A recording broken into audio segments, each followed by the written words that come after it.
অলিম্পিকের কোনো high jump নয়, এটি ব্যাঙের লাফ প্রতিযোগিতা। শুনতে অবাস্তব হলেও বাস্তবে তাই, যেখানে এক লাফে ব্যাঙ পেরিয়ে যায় ৩ ফুটেরও বেশি রাস্তা।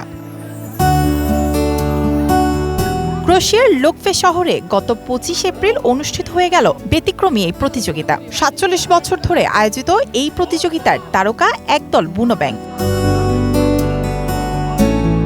এই উৎসবের নিয়মটা একটু বেশিই কঠিন। একবার রিংয়ে বসানোর পর ব্যাঙকে আর ছোঁয়া যায় না। তবে লাফাতে উৎসাহিত করতে প্রতিযোগীরা চিৎকার করতে পারেন, টেবিল চাপড়াতে পারেন কিংবা ফু দিতে পারেন।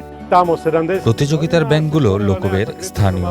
অনুষ্ঠানের ১ বা ২ দিন আগে এদের ধরা হয়। এই ব্যাঙগুলো অনুষ্ঠান শেষে আবার প্রকৃতিতে ফিরে তাদের স্বাভাবিক জীবন শুরু করে। স্থানীয়রা বিশ্বাস করেন আগামী বছরের প্রতিযোগিতার জন্য তারা নতুন অ্যাথলেট ব্যাঙের বংশধর উপহার দেয়।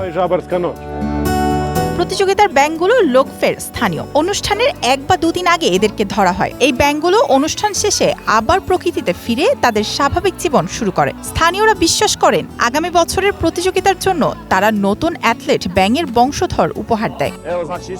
আমার সামনে এই ব্যাঙগুলো দেখছেন, এগুলো প্রতিযোগিতার জন্য একদম প্রস্তুত। তবে মজার বিষয় হলো, লড়াই শুরু হওয়ার আগে কোনো প্রতিযোগী তাদের ব্যাঙগুলোকে দেখতে পারেন না।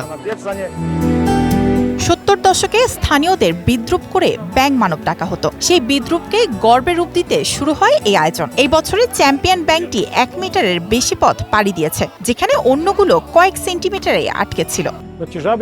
৭০ দশকে এলাকার একদল মানুষ ঠিক করেছিলেন লোকে যে নাম দিয়ে তাদের উত্তেজিত করত সেটাকেই তারা সম্মান দিয়ে বদলে দেবেন। আর সেই জেদ থেকেই শুরু হয়েছিল আজকের এই ঐতিহ্যবাহী ব্যাঙ উৎসব, যা ৪৭তম বারের মতো পালিত হলো।